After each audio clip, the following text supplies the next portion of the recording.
I'll yield to the board first. Any questions the board has for Mr. Hutchinson? I guess I'll be the Lone Ranger. That's fine. So Mike, we are, as we shared, we're working on this RFP. We see a growth and a need in the county. We have, our public safety has shared with us many concerns they've had for the ability to get connectivity at the street level with what I call WTs or walkie-talkies. Yes. They call it street level communication, I believe now is the correct term. And then the ability to communicate when they go into buildings of various sizes, whether that's a home, whether that's a small convenience store, whether that's a large building like a Walmart or a school with greater densities, like this building probably is significantly more dense than many others. And so part of what the RFP did was look at some of these challenges. And so in your and my talking, we talked about Viper and its coverage. So I'd like for you just to share us a little, give with us a nice little overview Sure. of Vipers for those that need to get a good foundation, and then I'll just give you a few more questions as we go. So you've heard me say this, and this is my leading and my opening statement, and I make sure that I say this because first and foremost, I think it's the one thing I want you to carry away from my being here tonight, and when I leave, I want you to make sure that you hear this. I'm here representing the state. I work for the State Highway Patrol, and as you mentioned, I'm the director of the Vhf System. But I'm not here to sell you anything. At the end of the day, I tell people, and it comes across sometimes a little callous, I don't care what you do. I want you to have the information about what Viper is, what Viper does, what Viper doesn't do, and how Viper accomplishes things. But at the end of the day, the decision that the commissioners and the board makes is your decision. It's not going to change anything, and that's the second most important thing I want you to hear. We have an excellent relationship with Christie. We have Viper equipment on towers that belong to the county. The county has Viper equipment on towers that belong to the state. And that's going to continue whatever the decision that this board makes tonight or subsequent nights or whatever about the future of your communications here, whether you decide to use Viper or not. Today, Viper has grown. We serve today about 156,000 portable and mobile radios across the system. We are not only the radio system for all of the state agencies, but we also are the primary radio system for 57 of the 100 counties. Now, a lot of those counties joined. Viper really got its beginning with Homeland Security funds back into 2003, 2004 timeframe. We have counties that have been on since 2004. Orange, Pitt, some of those would be good examples of early adopters, and that has grown. In 2014, we kind of hit a wall. Christy knows this, back in 2012, we already were getting close to running out of the number of unit IDs, which at that time the technology limited to was about 65,000. And in 2014, we adopted P25, which is what your Harris system uses today. And I think what your proposal is to continue with your new system, if that's the decision you just decide to go in. That was a big jump for us because it now basically took away a limitation that we had. And we, at the rate we are going now, based on where even during the pandemic of 1920, we will probably top out at about 190,000 close to the end of 2022. So we foresee somewhere between 35,000 more units coming this year, regardless of what Franklin County does. We have 6 counties that have recently made a decision to join that number, and let me kind of walk through joining. You mentioned coverage. So the state originally set out to build a system that provided 95% portable in the street coverage. Now, a lot of people think that means the trooper has to stand on the yellow line in the middle of the highway, but it doesn't. What it says was that was the level of coverage that the legislature said we're going to pay to provide. The understanding behind that was that there's no sense in us going out and building 95% high or large density building structures if the counties weren't going to join that, because the majority of state agencies don't require that level of coverage. So there was no sense in expending that money not knowing that the people, the audience was there to participate. What we did, however, get the legislature to agree to was that if a county or a city said we would like to join Viper, but we want better coverage, we agreed that if they would purchase equipment, hardware, and in some cases towers, buildings, generators, that if they so elected to give that equipment, we call it donate, the equipment to the state would care for it from that point forevermore. So if it broke, we would fix it, we would spend state dollars, and at no point would we come back to the original purchaser and say, I need some more money. That's evidence. We've just gone up the last 3 years, every single, for lack of a better term, repeater in the towers, houses, every single one of those was replaced. It cost the state just shy of about $48 million. That was 100% legislatively funded. A lot of that equipment was equipment that may have been bought by the counties originally and gifted to the state. So at no point did we come back around and say, hey, man, it's broke, I need you to help fund a replacement. We're doing the same thing again this year. The legislature has given us $19.325 million to replace all of our aging microwave radios. If you're not familiar with that, we don't rely on fiber buried in the ground to connect things together. So the big things that look like a dish mounted on the side of the towers are a microwave network that uses microwave paths between towers to connect everything together. Some of that equipment goes back as far as 1996. Digital television and the Highway Patrol, UNC Television, have always had a partnership in that, but it's time to replace it. So in the next 12 to 18 months, all of that equipment will be replaced. Some of that equipment was bought by local governments. Once again, the legislature fronted the money and said, get it done. So not only are we replacing it, we're also changing our technology a little bit to improve our reliability. It allows us to basically like plug a jack in the wall and connect to the internet. Now we have to route things based on tables, but in the future we'll make it like an Ethernet connection. You can go to any jack in any office, plug it in, your computer starts to work. But the key there is that the local governments that funded that didn't have to pay to do that. So we have 6 sites left to reach our goal of 241 that the legislature said, here's the money to build. Those 6 sites are already in some stage of construction, and when we are done, we will have met the legislative mandate.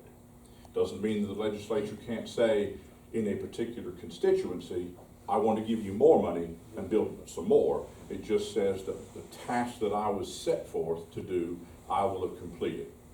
In actual fact, when we are done with that 241 number, there are actually going to be 286, because those other sites were funded by local money, just like you have the option to do if you would decide to join Viper.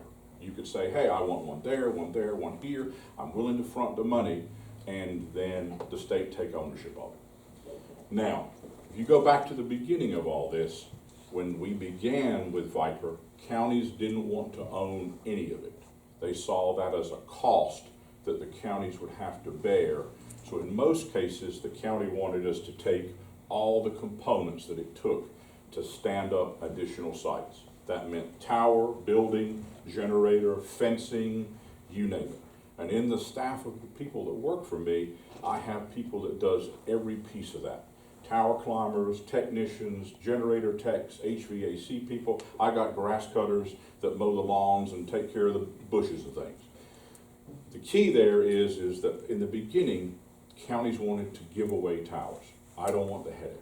The tower lights go out, I want the state to monitor it and then go fix it. We've kind of gone through a paradigm shift because over time, counties have looked for 2 things. Number 1, sources of revenue. So they say, hey, I've got this nice tower. I can give it to the cell company to go on my tower and pay me a prevailing rate, a couple $1,000s a month. It all adds up. The second thing, and probably the most, I think, profound thing that has changed in, say, the last 5 years is rural broadband.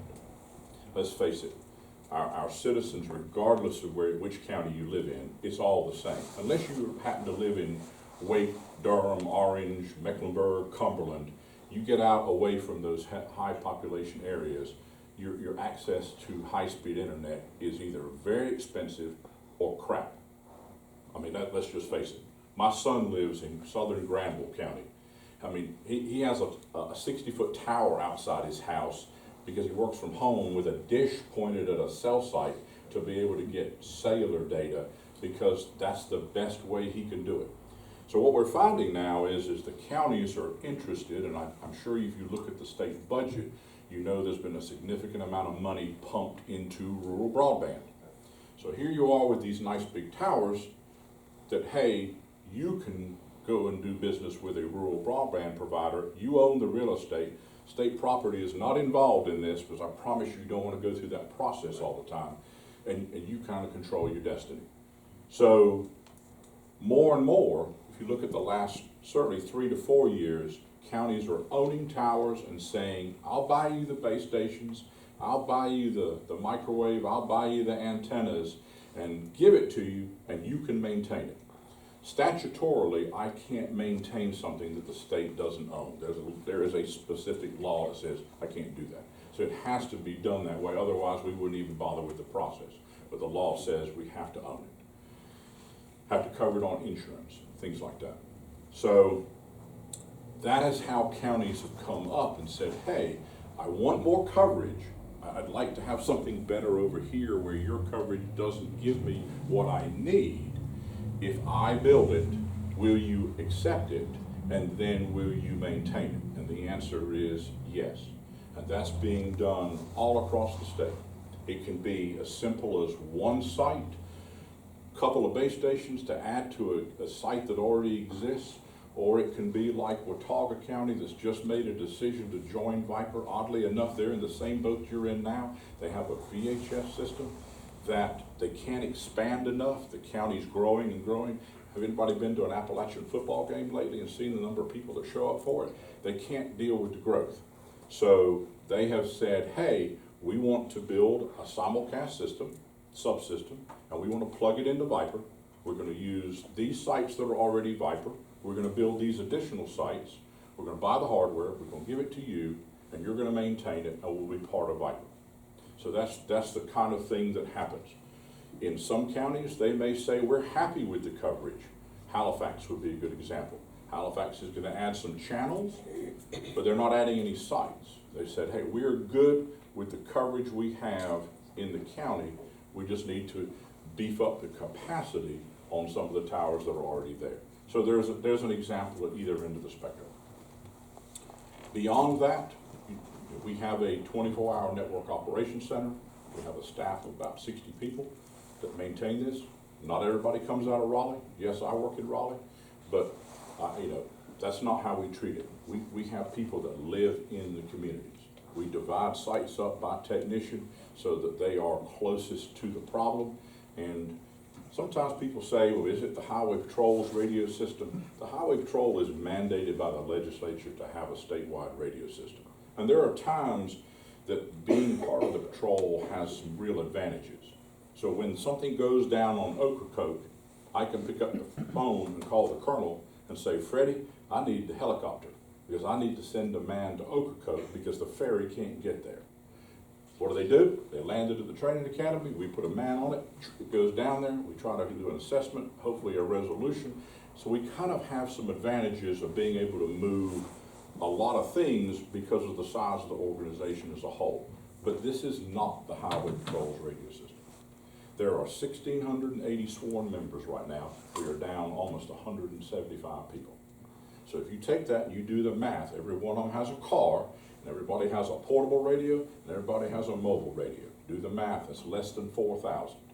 So when you look at 4,000 in terms of 156,000, we are a minority. So a lot of people say, well, they're gonna have priority. Nope. Everybody that has a badge, I don't care if it's an EMT, a firefighter, or a police officer, or a trooper, a deputy, whatever, all has the exact same priority. There's only one person that has higher priority, and that's the person that sits in the comm center with Kristen. They have the ability to preempt anybody in the field. So that's kind of the overview. Something that I'll mention only because I think you asked me this question, I don't remember, about non-public safety. This was a conversation that came up some years ago. In the past, we had a lot of difficulty dealing with non-public safety. So we have gotten our way around that now, and we have counties today that joined that we allowed non-public safety. So by that I mean things like school buses or county maintenance people to use the system. The only restriction was they were restricted to the county itself. So if you're on Viper, you get access to not only the things in your county, but you go 2 counties deep in every direction. So if you were to be in Franklin County and you were a deputy, I don't know if there's a deputy here or not, but we'll use the sheriff's office as an example. So the deputy gets into a chase. He can chase them to the Virginia line on Viper and it still works because we give you that permission. Doesn't mean he can chase them to Boone, but it does at least say that there's a bigger footprint. For public works or school buses, we restrict that to being only the county because they're not a public safety component. But we do have a way to address that, which was something in the past, certainly back in 2012, that we could not. So that's my kind of opening spiel, and if there's any specific questions, I'll be glad to answer. Yeah, thank you for that. It's great to help see the bigger perspective. And so one of the things that you touched on was the Vhf system. Mm-hmm. Some people don't understand that that's a lower band. That's like, I'm going to just be general, but like a 150, 140 dot, da-da-da-da. Mm-hmm. This system that the RFP that we asked for, which means what we're requesting the consultants and the bidders to bid on, is something that puts us in the 700, 800 megahertz band. Correct. Which moves us to a much higher, much more powerful frequency, which then also, correct me if I'm wrong, gives us the access to be able to individually switch over to the Viper system at any given moment or time that the user feels the need to or has the need to move to the Viper system. Correct. So I think, if I'm not mistaken, the county pretty much has all dual band radios now to do 7, 8, and VHF, right? Close. So understand, and this goes back to what I want to say to make sure everybody hears is, you know, we're still going to support Franklin County regardless of what you do. If you decide to buy a standalone 700, 800 system, or you decide to go Viper, whatever, you're still going to have radios on Viper. So we look at Wake County as a good example. They have a multi-site simulcast system for the entire county, just gone through a P25 upgrade. Every single radio in Wake County has a Viper ID in it. If the Wake County system goes boom, they have a set of talk groups in every single radio that are all labeled the same, and they go to that fire.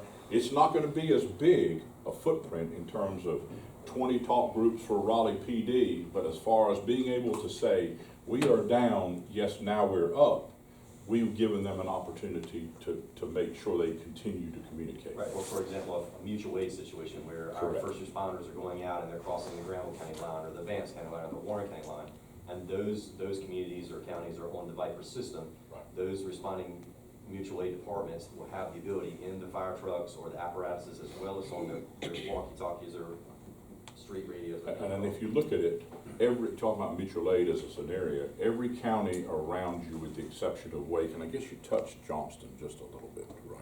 Just sort of.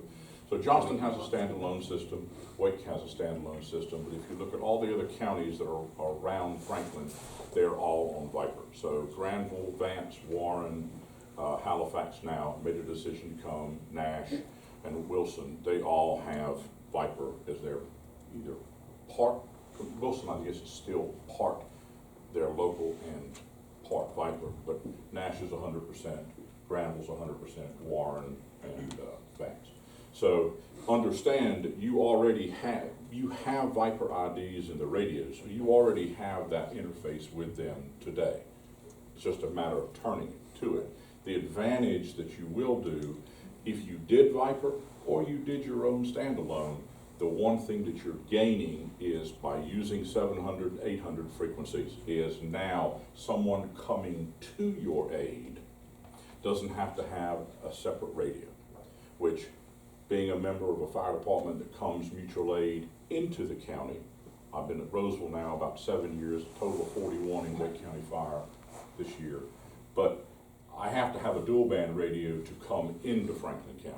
or I have to call on a Viper channel and have them patch it.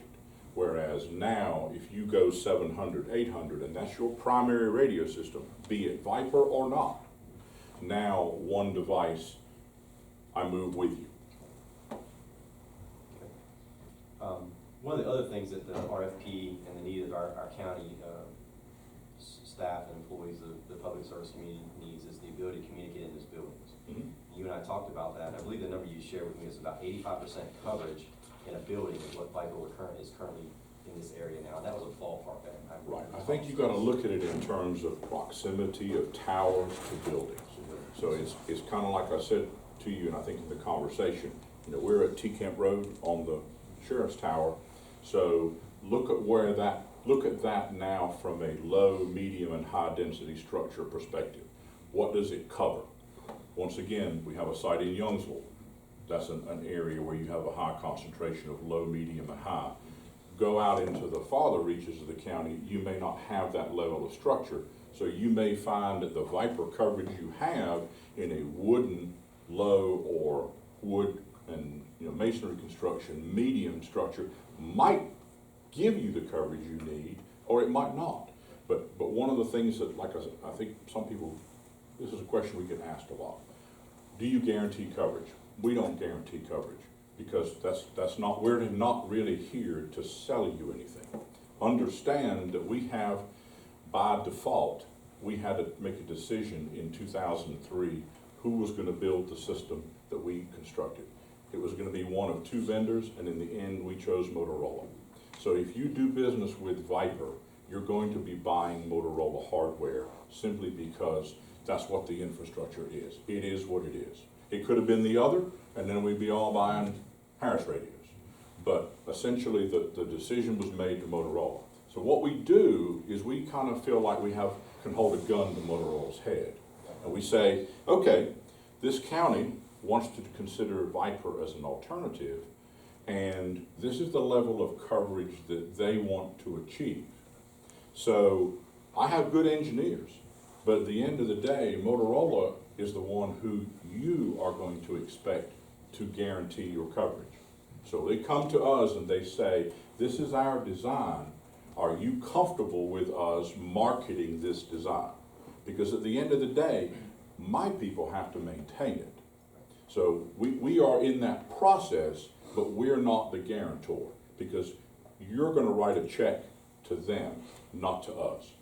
So we feel like that's where you need to make sure you have your guarantee is from the people you're going to write a check to.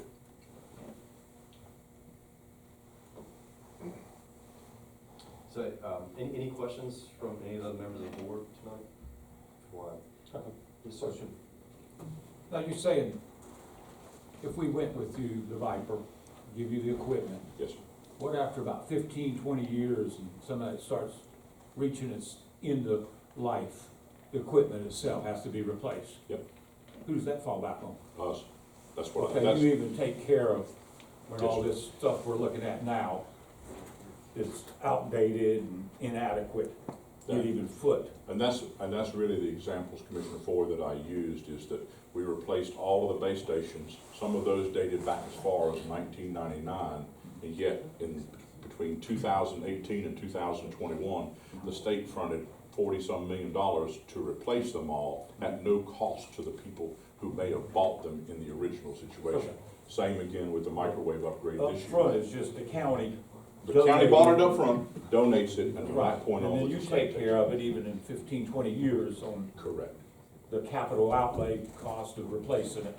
Yes, sir, that's correct. Right. So not only are you're deferring a future capital outlay, but you're also deferring recurring maintenance, Okay. because you're not having to pay that. One more question. Yes, sir. A county that does go with you, Mhm. they give you the equipment, you maintain it, and a couple of years later, they're not happy. How's that work if they want to get out of it? We used to talk about a divorce clause, but I will tell you that the answer to that is when you donate it now, the answer is you gave it away. That's it. That's it. No going back. And I will tell you, one of the ways we kind of safeguard that is that the state holds all the licenses, the Federal Communications Commission's licenses are held in the state's name. We all know that's really real estate. You can build on that license, just like you can build on dirt. So the state holds the licenses. The state will get the licenses. If you decide to come to us, we will do that piece of it. And we hold those licenses, and that's sort of our assurance that, hey, I've got the real estate. You bought the hardware, but you're using my real estate. Right. And I mean, I hate to say it. I think that everybody has grown to realize that this is it's kind of like one of the myths and misconceptions we've dealt with over the last, say, 10 years or certainly, was the state's going to charge the locals to use the system. But at the end of the day, we made the legislature realize that we use Hosley Forest. The piece of land that we built the state-owned tower on belonged to the county. So it's like I tell people is, if I were to decide to start charging Franklin County for every one of those IDs on the system and say, oh, you gotta pay me $5 a month every radio, it wouldn't be long before the county attorney would say, I gotta start figuring out how to recoup this money. And guess what? The lease is gonna change. We're gonna start charging the state $30,000 a year for that tower, land that the tower sits on. So it's a self-defeating scenario. It's all taxpayers' money. So why do we need to move it around at the end of the day? One more question. Yes, sir. If we don't go that route, donating equipment to you, you say by us having that higher range or 700 megahertz or whatever, we can still use Viper? Yes. Okay. Absolutely. Even without giving, you know. Nothing in that sense is going to change. I mean, the radios that you have are still going to have Viper access, Okay. and none of that is going to change. All right. And understand too that, you know, if there's a disaster in Franklin County, the state is still going to come. The state is still going to use Viper. Troopers are going to stop people and issue tickets to drunks and speeders in Franklin County using Viper, regardless of what you do. Well, all I gotta say, what I've heard about this whole issue here months and months now, about whatever we get, in 15 years, it'll be time to replace all of it, or 18 years. That's when we have to spend another 20 or 30 million. But if you owned it, you'd have to take care of that. Essentially, that's the case. And I think that's, you know, I think there was, if you go back to the first, say, 5 years of Viper, there was a lot of hesitancy to that, because let's face it, if I drove in here and said, if I said to you, hey, buy a Tesla, and you haven't got any track record with what's it gonna cost to replace that battery, you might say, I'm not buying that Tesla, because I don't know what it's gonna cost. But now they've been out long enough that you now know that a battery is gonna cost you $10,000 or whatever it costs. So now people have a track record to see that Viper's gone through this, and Viper did what they said they were going to do and didn't deviate from that. So I won't say it's lended credibility, but it took away, I like to look at it and say, it took away people's feeling of risk, that kind of improved. So as the county grows, as all these counties are growing, Franklin County being a growing county, you know, obviously, Commissioner Ford, you're right about the shelf life of these products and need to be replaced.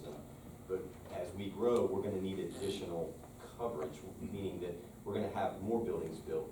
Sure. They're gonna be built in areas where the towers aren't close enough, like you described earlier, that we would probably have to add towers. That additional coverage would be the same scenario. We, as the county, would have to do all that and then say, here you go, Iredale Viper. County would be a great example. So Iredale's been a Viper county for many years. So in that county, they have an unusual situation in that they have two large municipalities. Mooresville, if you're familiar with that, that's a very, very wealthy town. Why? Because everybody from NASCAR lives in Mooresville and the lake. And they have Statesville. So Mooresville said, we want our own radio system, and Statesville said, we can afford our own. So Iredale said, well, we like Viper. So now they're at a point where their 911 director is tired of dispatching for you and you and you. She wants to push one button and talk to everybody. So their county manager has said, we're going to invest the money to do it as a unified approach. And by the way, we're also gonna fix a coverage problem over there and a coverage problem over here that has grown since Viper began. We built a new high school, say in the northeastern part of the county, or we built a new Amazon distribution center, and we need to have fire protection in those buildings. We need to know our firemen are safe going in the building, or our EMS workers. So we're gonna front that money, and we're gonna spend it now. We're gonna, once again, donate it to the state, but we're gonna bring all these people together and make it so we're more unified, and at the same time, improve it with coverage. Now, in their case, they're gonna spend ARP funding, COVID money, which we kind of got a loophole in there that COVID funding has been allowed to be used for some of this. But they're gonna use that and do that in our deal. But that's a county that's been on the system a long time, and now they're making improvements because they recognize the county has changed. I will tell you that it's not always as perfect as that. I have one county that's been a user since 2004. They need 2 sites in the county, figuring that that's gonna cost them roughly $1 million apiece. And unfortunately, they've gone through changes in government. So that means people on boards, county managers, et cetera, emergency services directors change. And they've gone through 5 different consultants to tell them the same thing. But everybody wants to put their mark on it. And at the end of the day, they've yet to write that $1 million check, but they've spent $1 million hiring consultants to tell them they need to write a check. So, I mean, there's both ends of that spectrum. Okay.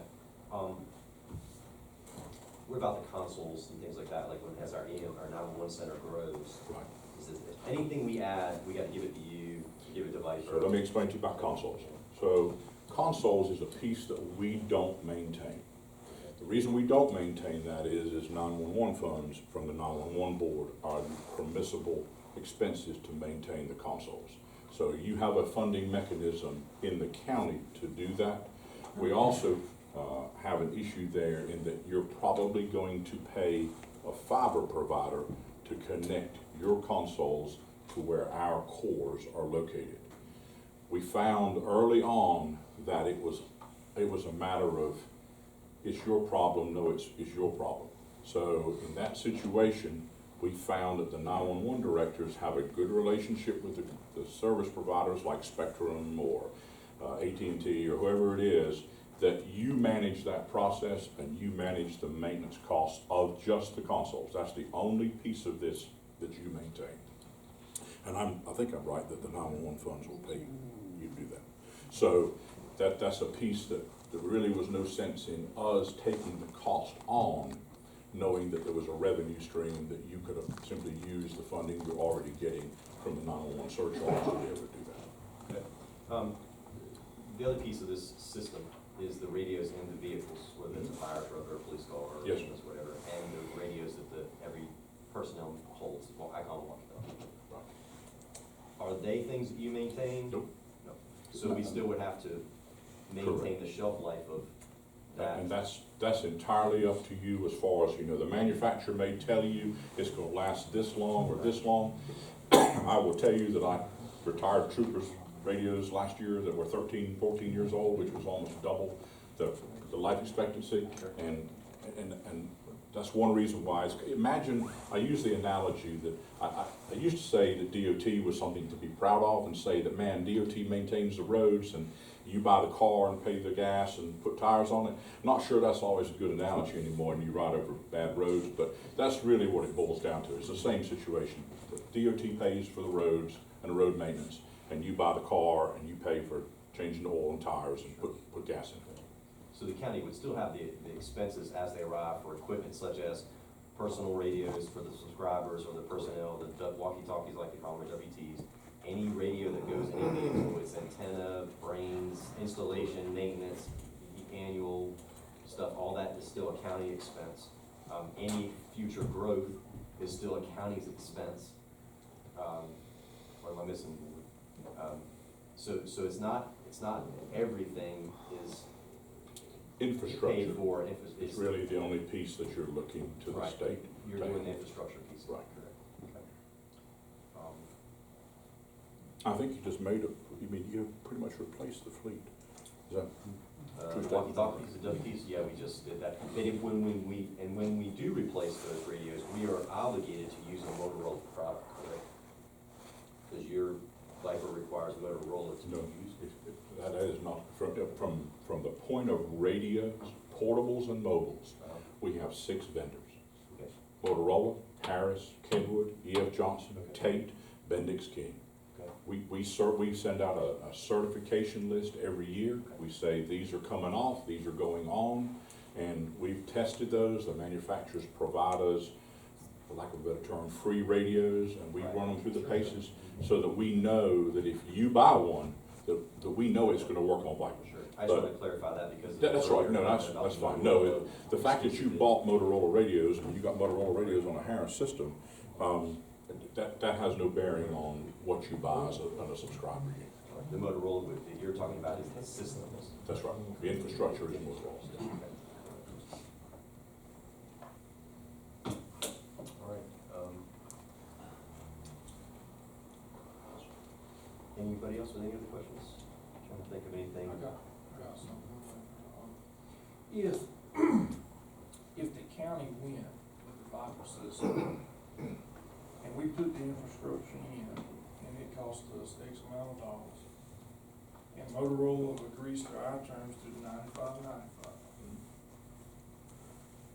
And if we turn everything over, and in 5 years, we got to build 2 more sites at $1 million, let's say $2 million a piece,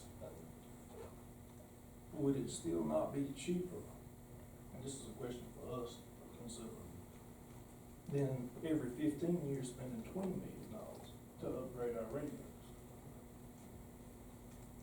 I think it's a good point. I want to give Mike a breather here if he needs to. Commissioner Bone, I'm not gonna talk to you and tell you what's right or wrong. I mean, you have to weigh total cost of ownership. If you do it, total cost of ownership, if we do it, you've got to weigh all those things in. And that's, like I said to you, man, goes back to my opening statement. I'm not here to I'm not gonna try to tell you one way or the other. I want to try to give you things that are facts that other counties are doing. And I mean, I give you a host of lists, say, call these people if you need to. And understand if you get further down the road that you would like to say, hey, we would like our consultant or Christie or somebody from my staff or myself and someone from Motorola to come back and sit down and talk to you. Like I said, I spend a lot of money with them every year. So I feel like I got a big club. It's kind of like Club the Navy SEAL. A lot of influence. So, you know, I'm not gonna say I get what I want, but I think we're a watchdog for them to make sure that they're doing the right thing for you. Sure. I think that's a value that we also bring to the Value table. add, for sure. I think the most important thing, and this is from just my perspective and gathering and observing, the most important thing I think that I need to hear from you tonight, Mike, is that regardless of whether we select a Viper route or we select the current route option that we have 2. One inevitably is a Motorola Viper, and the other one is a Williams radios. It's Williams.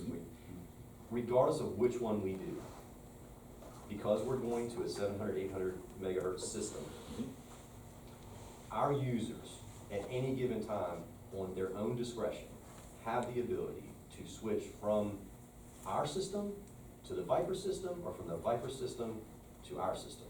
Correct. Their choice. Absolutely. Me and you be best friends, and I'm gonna talk on Viper because whatever, and you wanna talk on the county stuff. Right. Correct? That's correct. I think that's very important because all the other components, and getting in the weeds of it, that's really a discussion for staff and this board and long-term planning and isolating. But for our users, the most important thing we're hearing is the ability to communicate when you're in need to communicate. Sure.